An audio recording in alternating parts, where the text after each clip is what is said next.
Today we will see cardiac poisons. We will start with next group of poisons from toxicology, cardiac poisons. So first poison from group toxicology is digitalis, digitalis purpura. So digitalis is a cardiac poison. Common name of digitalis is foxglove. It is called as foxglove. It grows wild it grows wild in the England. So commonly seen in England. Its roots and seeds of the plant digitalis, they contain uh, active principles. Roots and seeds contain the active principles, and the important constituents of digitalis purpura, or what we call them as active principles, are glycosides. They are glycosides, digitoxin, digitalin. See the spelling, there is one extra e in the second digitalin. So glycoside, digitoxin, digitalin and digitonin, these are the active principles of digitalis, and all these are poisonous. It is having cumulative action. We have seen in the general characteristic of poisons. What is by cumulative action? When the poison is given in small dose, repeatedly, let that dose be sublethal. But then also the person will develop the clinical picture once that poison will go on accumulating in small doses. So the poison has been given in repeated small doses. When the total amount of the poison will reach its fatal dose, because of accumulation of these small doses given repeatedly, the clinical features will start. That type of poison is called as cumulative poison. Another example is arsenic. So digitalis, when it is given in small doses, small sublethal doses, its cumulative action will be seen when that fatal dose will be reached. It acts directly on the cardiac muscles. Digitalis acts directly on the cardiac muscles, and it improves the function of failing heart. So digitalis is used therapeutically. It is used therapeutically in the treatment of heart failure or cardiac failure, and it causes depression. In its toxic effects, it causes depression of the cardiac excitability and conductivity, causing the cardiac symptoms. You can see the image. You can see the photograph of digitalis. It is having very nice, beautiful looking flowers. So this is the plant, and these are the flowers of digitalis purpura, you can see. Now we'll see the signs and symptoms. Signs and symptoms of digitalis poisoning. When it has been taken orally, when digitalis has been taken orally, it will cause nausea, vomiting, abdominal pain, because of its local action on the gastrointestinal tract. It will cause nausea, vomiting, abdominal pain, diarrhea, then depression will be there, headache and giddiness. Acting on the heart. Now its main site of action is on heart. So acting on the heart, it will cause bradycardia. It will suppress the conductivity of the heart. That's why it will cause bradycardia, and the heartbeats will be less than 20 per minute, 20 beats per minute, or even lesser than that. It will cause heart block, and it can also lead to development of extra systole, that is the defects in the conduction. So that will cause extra systoles. Then because of reduced cardiac activity, there will be faintness and slow and sighing respiration. Patient can become drowsy, can go into coma, and ECG will be diagnostic because it is acting on the heart. Conduction system of the heart is disturbed. That's why there will be changes in the ECG that can be recorded. So what is the fatal dose? Fatal dose of digitalis purpura, fatal dose is around 15 to 30 milligram or 4 milligram of digitoxin. Fatal period is around half an hour to 24 hours, varies from half an hour to 24 hours. Now digitalis purpura, treatment part of digitalis purpura.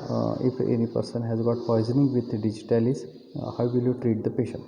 So patient should be kept warm and at rest, because patient can have hypothermia because of that failing circulation and all. So patient should be kept warm and should be at rest, because slightest movement will cause the workload on the heart and it will further damage the heart. That's why patient should be at rest. Patient should not be allowed to move from the bed. Stomach wash: if the digitalis has been swallowed and unabsorbed poison may be present in the stomach, so stomach wash should be advised with tannic acid solution. Then diuretic should be avoided, because so many times we see in the treatment of cardiac failure, we advise diuretics to reduce the workload on the heart, but here these diuretics should be avoided. Atropine can be given in the dose of 0.6 milligram. Ethylene diamine tetraacetate EDT to lower the serum calcium.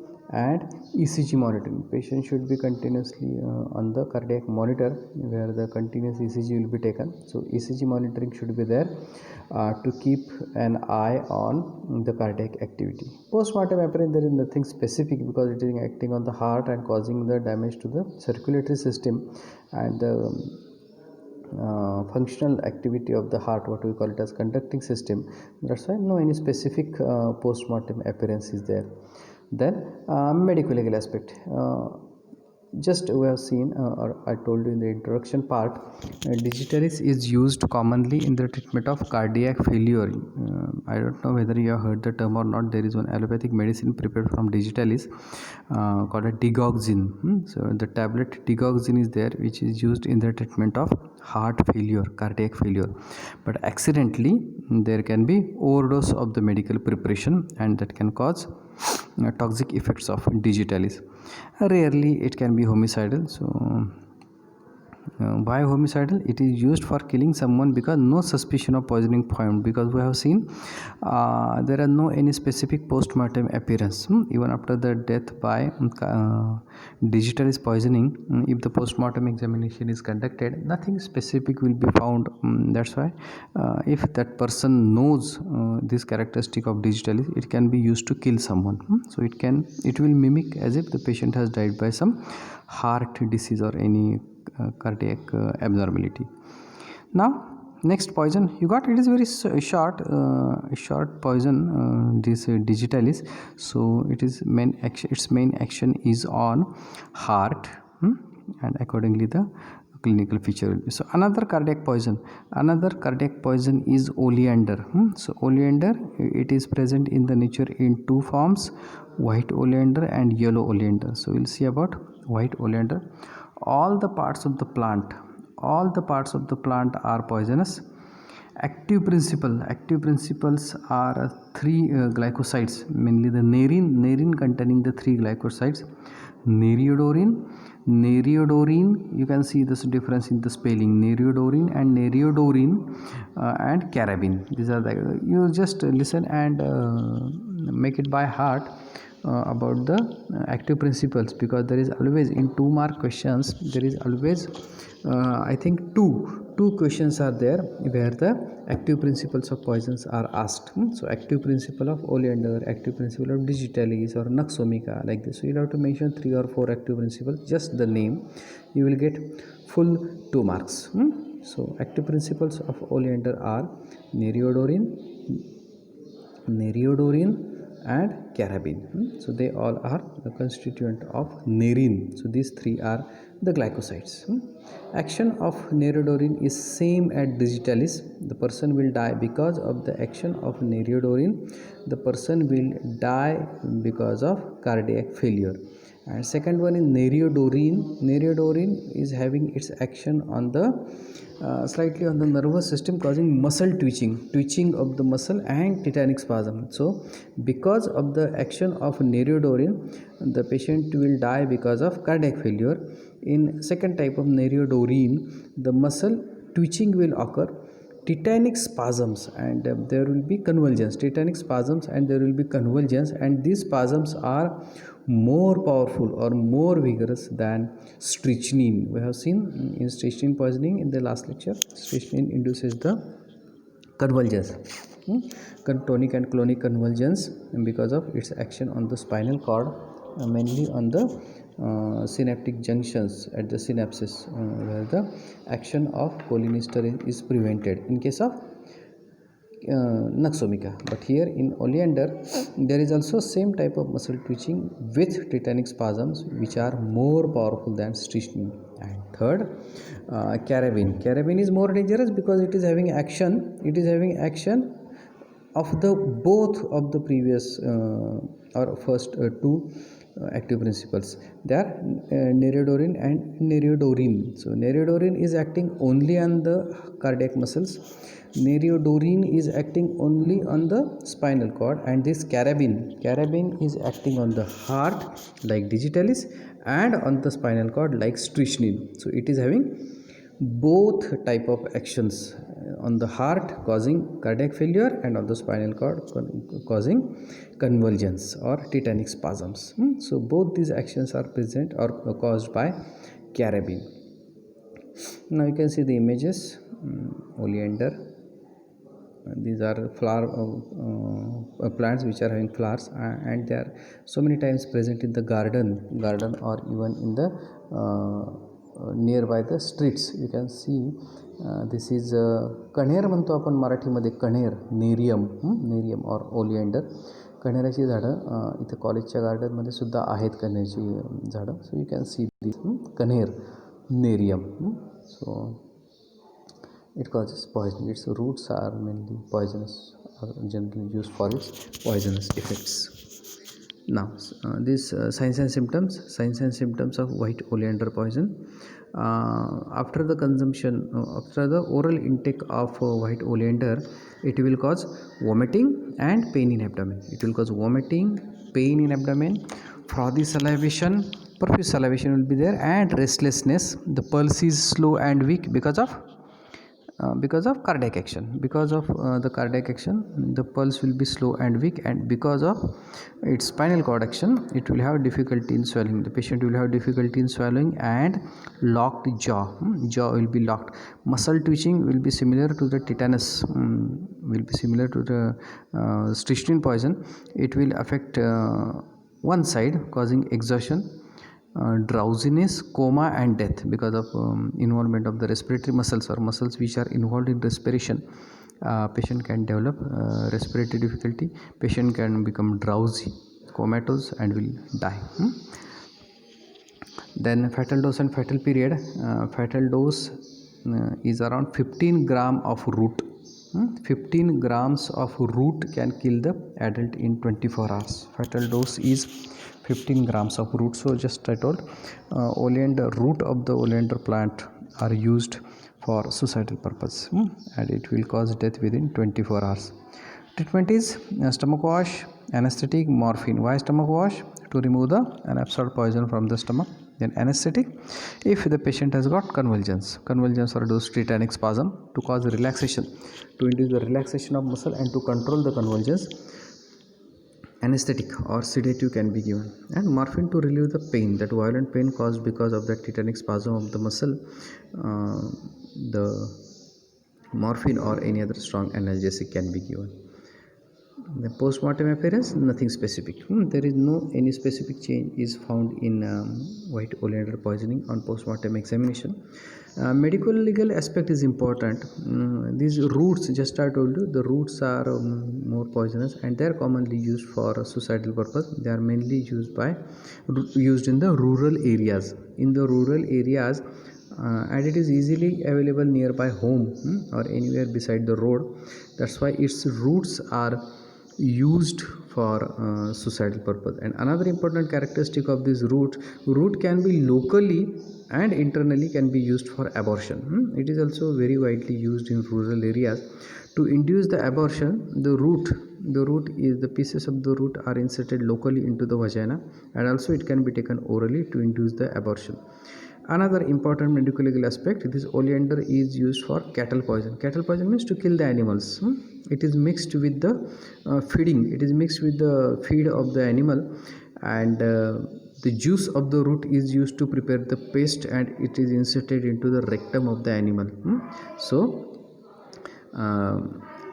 the oleander is mixed. The juice is used, particularly juice of the roots. The juice is extracted from the root of the oleander. It is mixed with the fodder means whatever that feed are there for the animal, and it is inserted into animal's rectum. It will kill that animal. Then another type of oleander that is present is yellow oleander. Yellow oleander is highly poisonous. Yellow oleander is also highly poisonous. Its active principles are thevetin, which is having cardiac action. Thivotoxin is less toxic, and cerebin is having strychnine like action. So just like white oleander, here also there are three types of active principle, or three types of glycosides. Thevetin having cardiac action, thivotoxin is less toxic action, and cerebin, which is having strychnine like action, which will induce convulsions. Signs and symptoms: when yellow oleander is consumed or it is taken orally, it will cause burning in the mouth. There will be burning in the mouth, tingling of the tongue, dryness of throat, vomiting, and patient will have diarrhea because of intestinal irritation or gastrointestinal irritation, headache, dizziness, dilated pupils, and just like other cardiac poison, drowsiness, coma, and cardiac symptoms. Fatal dose: 8 to 10 seeds of yellow oleander. Fatal period: 2 to 3 hours. Person can die after consumption of this fatal dose. Patient will die within 2 to 3 hours. Treatment is stomach wash, intravenous sodium lactose solution to combat acidosis. Patient can have acidosis. To control the acidosis, sodium lactose can be given. Post-mortem appearance: oleander, very important post-mortem appearance of yellow oleander poisoning. If any person dies by yellow oleander poisoning, yellow oleander resists putrefaction, so it can be detected from putrefied bodies even several years after the death. So it can be detected from the dead body even several years after the death. So what are the examples of poisons which resist putrefaction? So one we have seen arsenic, then cannabis indica, this oleander. So these are the poisons which resist putrefaction. So even after the death, or even many months or years after the death, that yellow oleander can be detected in the mutilated fragments of the body. Then pulp of the seed is crushed. Paste is used for suicide by females. Seeds are used for suicide by the females, and also it is used as a abortifacient to induce the abortion, and also for cattle poison. So these are the cardiac poisons. First we have seen, we'll just revise in short. First we have seen digitalis purpura. So digitalis, common name is foxglove. Its main action is on the heart. Then oleander, Caneer, Nerium, white oleander and yellow oleander. The important medical aspect about the yellow oleander is it resists putrefaction and can be detected from putrefied bodies even several years after the death. So this is about cardiac poisons. Then next group of poison is asphyxiant poisons.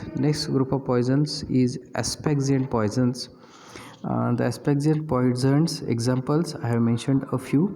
Carbon monoxide. Its main action is on the RBC. Because it removes the oxygen molecule.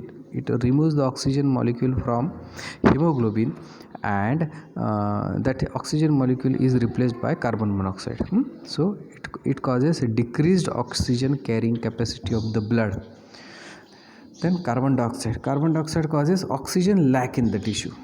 And hydrogen sulfide, it causes paralysis of respiratory center. All these are asphyxiant poisons because they will act mainly on the respiratory system, or what we call it as oxygenation of the blood will be hampered and will cause death of the person by Aspaxia. Other poisons are war gas, sewer gas, war gas, sewer gas. So along with carbon dioxide, carbon monoxide, hydrogen sulfide, war gas, sewer gas. So many fumes, dangerous fumes, they are coming out from the factories, industrial areas.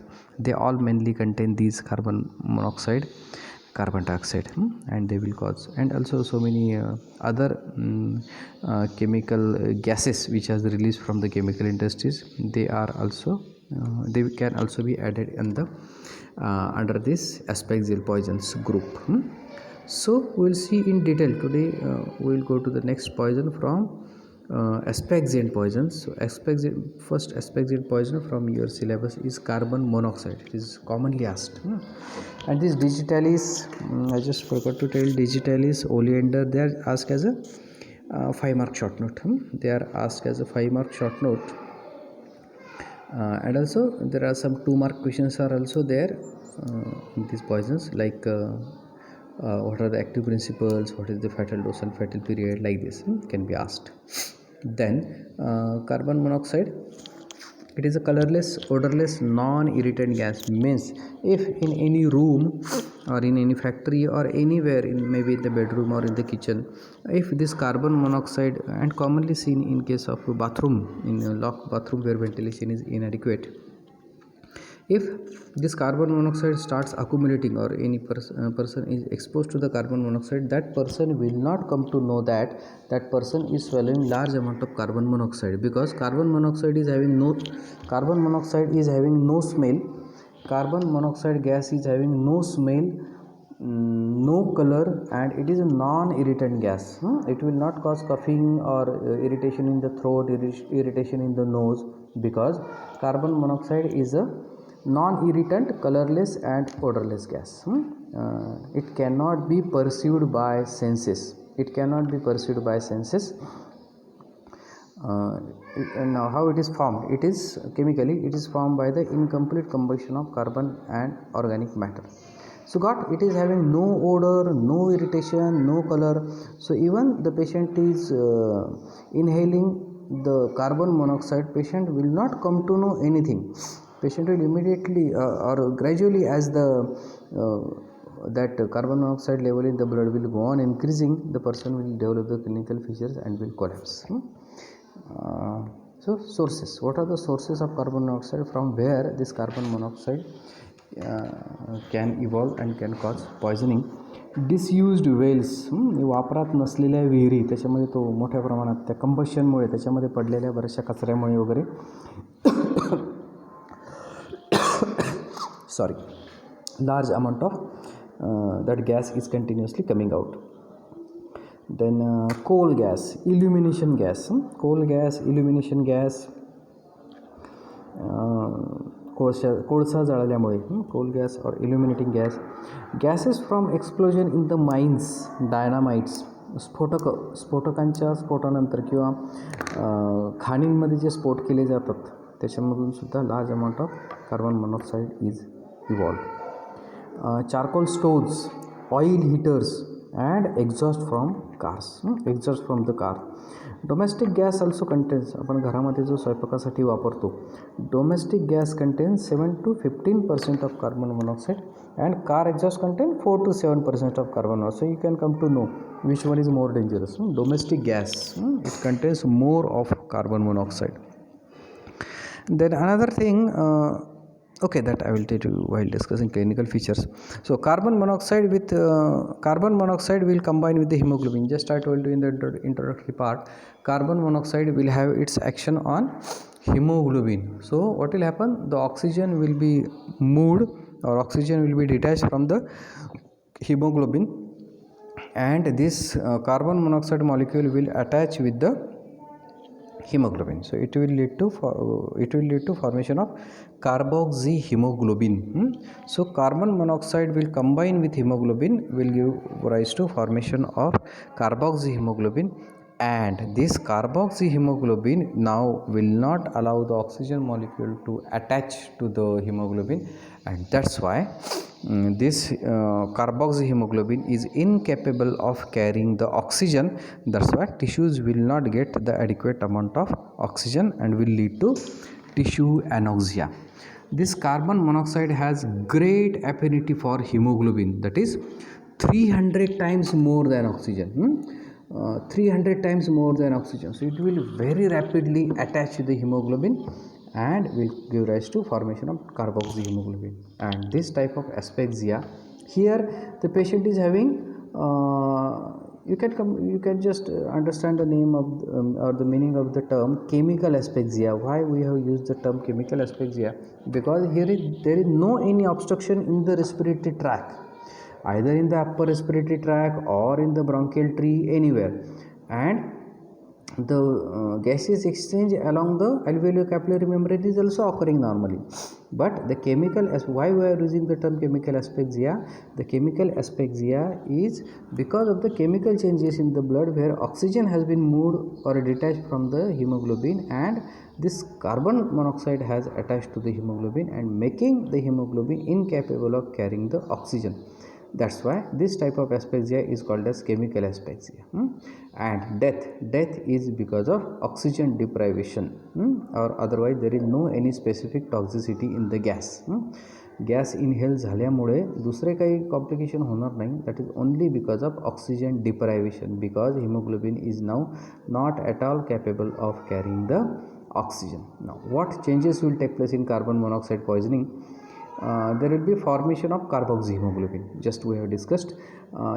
Oxygen will be detached from the hemoglobin and it will be replaced by carbon monoxide. So formation of carboxyhemoglobin, it will cause weakening of the vascular walls by anoxemia, because the blood will contain less amount of oxygen, what we call it as anoxemia.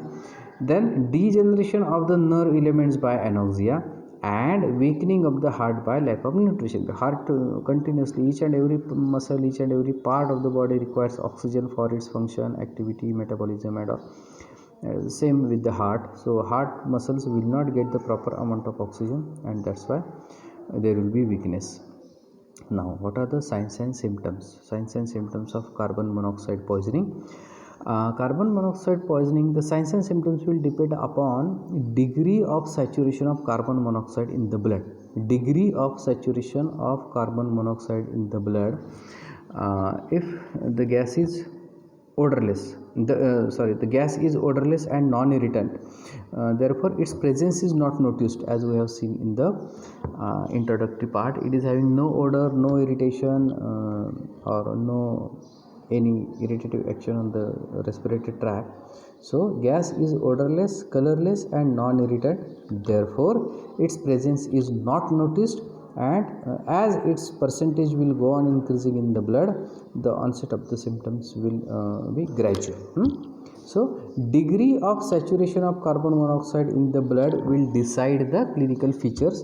So higher the degree of saturation, higher the saturation of the blood with carbon monoxide, more severe with the symptoms. So initially as the carbon monoxide will go on increasing in the blood,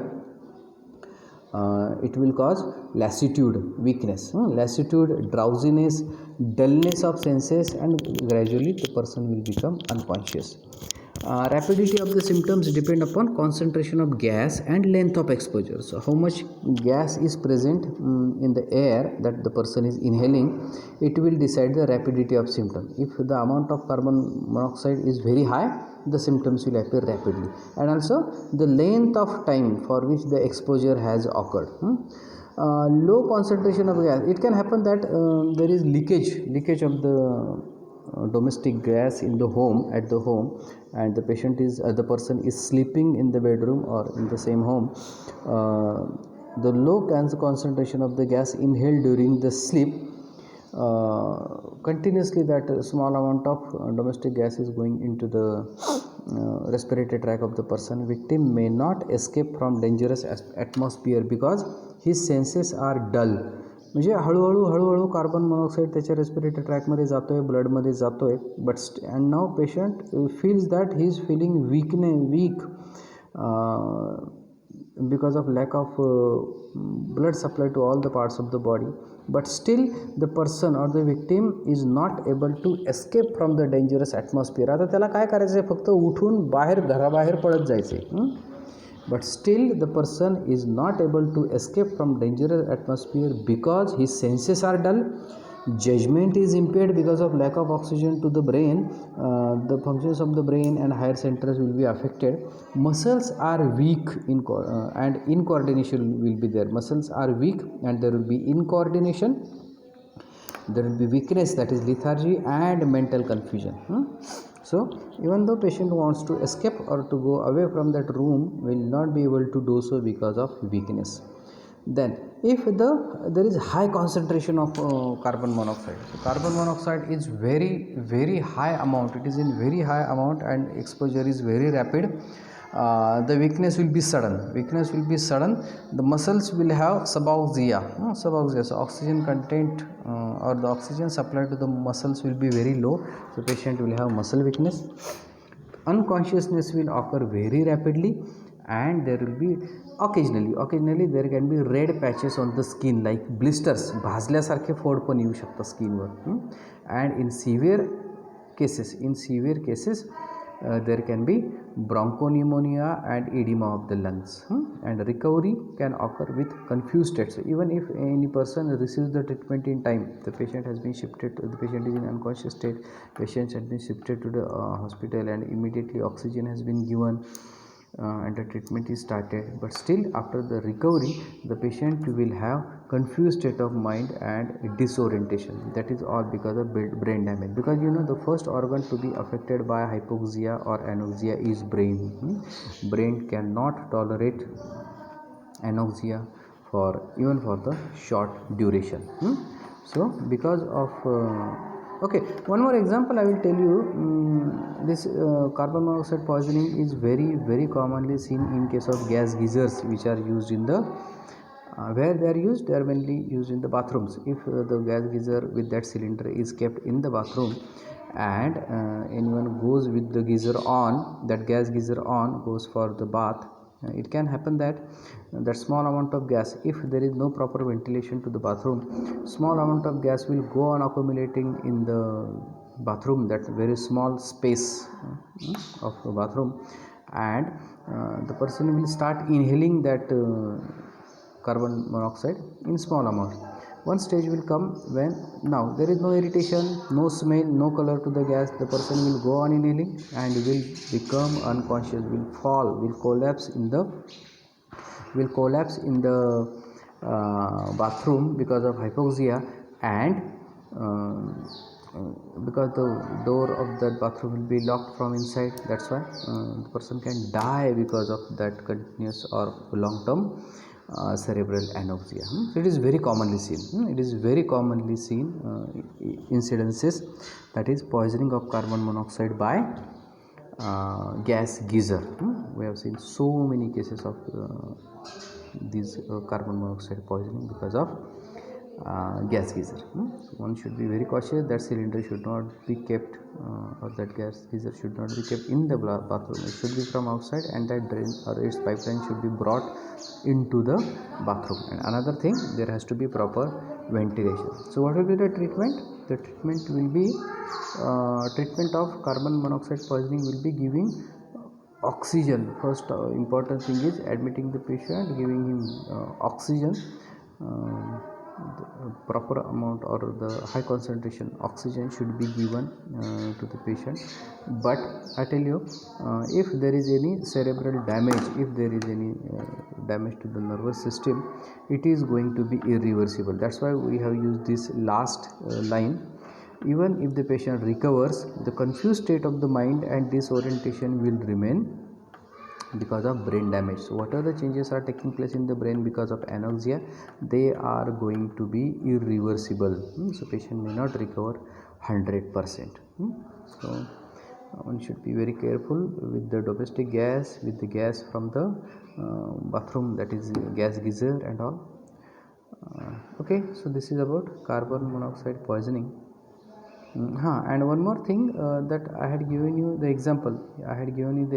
Of this carbon monoxide poisoning in post-mortem lividity. You know post-mortem lividity? What is postmortem lividity? It is the accumulation of blood on the dependent parts of the body in the toneless capillaries. So on whatever the part the person is, the dead body is lying, the blood will gravitate on the dependent parts. So the color of the postmortem lividity, color of the postmortem lividity can also give you idea about the cause of the death. So here in carbon monoxide poisoning, the blood is cherry red in color.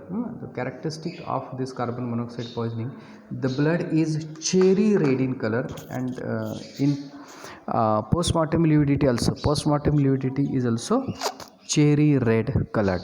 That is characteristic of carbon monoxide poisoning. The more the concentration of the carbon monoxide in the blood, more will be the changes in the color of the blood. So characteristically it is cherry red in color. So today we have seen these two cardiac poisons, digitalis and oleander, and aspaxian poison, that is carbon monoxide. So I think enough for today. In the next lecture we will see the next topic. What is the next topic? I think it is abrus precatorius. Yes, it is abrus precatorius. In the next lecture we will see abrus precatorius. Okay, thank you.